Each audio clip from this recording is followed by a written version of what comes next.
આજના મુખ્ય સમાચારની શરૂઆત કરીએ તો આજના સૌથી મોટા ખેડૂત સમાચાર। રાજકોટ માર્કેટયાર્ડમાં આજે સૌથી વધારે બટાટાના પાકની આવક થઈ હતી। આજે રાજકોટ માર્કેટયાર્ડમાં 3800 ક્વિન્ટલ આવક થઈ હતી। ખેડૂતોને 350થી 611 રૂપિયા મળ્યા હતા। યાર્ડમાં બટાટાની આવક વધારે થતાં યાર્ડ બટાટાથી ઉભરાયું હતું। રાજકોટ માર્કેટયાર્ડમાં લીંબુના ભાવ ખેડૂતોને સારા મળતા ખેડૂતોમાં ખુશી જોવા મળી હતી, કારણ કે ખેડૂતોને એક મણ લીંબુના 2200થી લઈને 2800 રૂપિયા મળ્યા હતા। યાર્ડમાં આજે લીંબુની 263 ક્વિન્ટલ આવક થઈ હતી। મિત્રો, બીજા સમાચાર તરફ નજર કરીએ તો અંબાલાલ પટેલની મોટી આગાહી। હવામાન નિષ્ણાંત અંબાલાલ પટેલ દ્વારા રાજ્યમાં ભારે વરસાદની આગાહી કરવામાં આવી છે। બંગાળના ઉપસાગરમાં સિસ્ટમ સક્રિય થવાના લીધે ઓગસ્ટ સુધીમાં દક્ષિણ ગુજરાતના ભાગોમાં ભારેથી અતિભારે વરસાદની આગાહી કરવામાં આવી છે।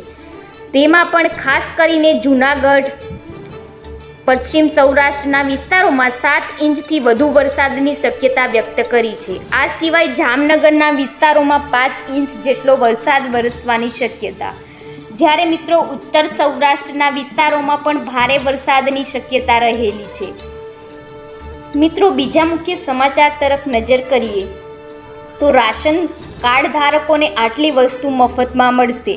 જો તમે પણ પ્રધાનમંત્રી ગરીબ કલ્યાણ યોજનાનો લાભ લઈ રહ્યા છો તો હવેથી તમને 35 કિલો મત અનાજ મળશે।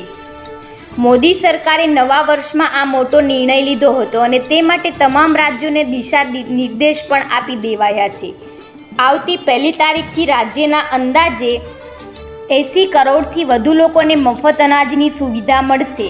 અંદાજે 80 કરોડથી વધુ લોકોને સુવિધા મળતા લોકોમાં ખુશીનો માહોલ જોવા મળ્યો છે અને તમને જણાવી દઈએ કે આખું વર્ષ ફ્રી અનાજનો ફાયદો મળશે। આવો તમને જણાવી દઈએ કે કોને મહિને 35 કિલો ફ્રી અનાજ મળશે। તો મિત્રો, સરકાર તરફથી મળેલી માહિતી અનુસાર NFSA અંતર્ગત પ્રાથમિકતાવાળા પરિવારોને પ્રતિ વ્યક્તિ અને પ્રતિ મહિનો ફ્રી અનાજનો લાભ મળશે। સરકાર દ્વારા જાણકારી અપાઈ છે કે લાભાર્થીને 5 કિલો મફત અનાજ મળશે।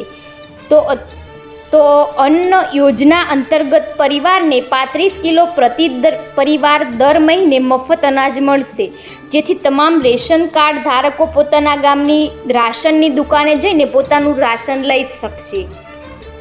મિત્રો, બીજા મુખ્ય સમાચાર તરફ નજર કરીએ તો ચાંદીપુરા વાયરસથી વધુ 2 બાળકોના મોત। ગુજરાતમાં ચાંદીપુરા વાયરસે કહેર વર્તાવ્યો છે, તેવામાં આજે આ વાયરસે વધુ 2 બાળકોનો ભોગ લીધો છે। જામનગરની જીજી હોસ્પિટલમાં દાખલ ચાંદીપુરા વાયરસના લક્ષણોવાળા 2 બાળકોના મોત થયા છે। જામનગરના ગુલાબનગર વિસ્તારમાં રહેતા 5 વર્ષના બાળક અને લાલપુરના 11 વર્ષના બાળકનું સારવાર દરમિયાન મોત નીપજ્યું છે, જેના કારણે જીજી હોસ્પિટલમાં ચાંદીપુરાનો મૃત્યુઆંક 3 પર પહોંચ્યો છે। ગુજરાતમાં આજે ચાંદીપુરમના કુલ 22 પોઝિટિવ કેસ સામે આવ્યા છે।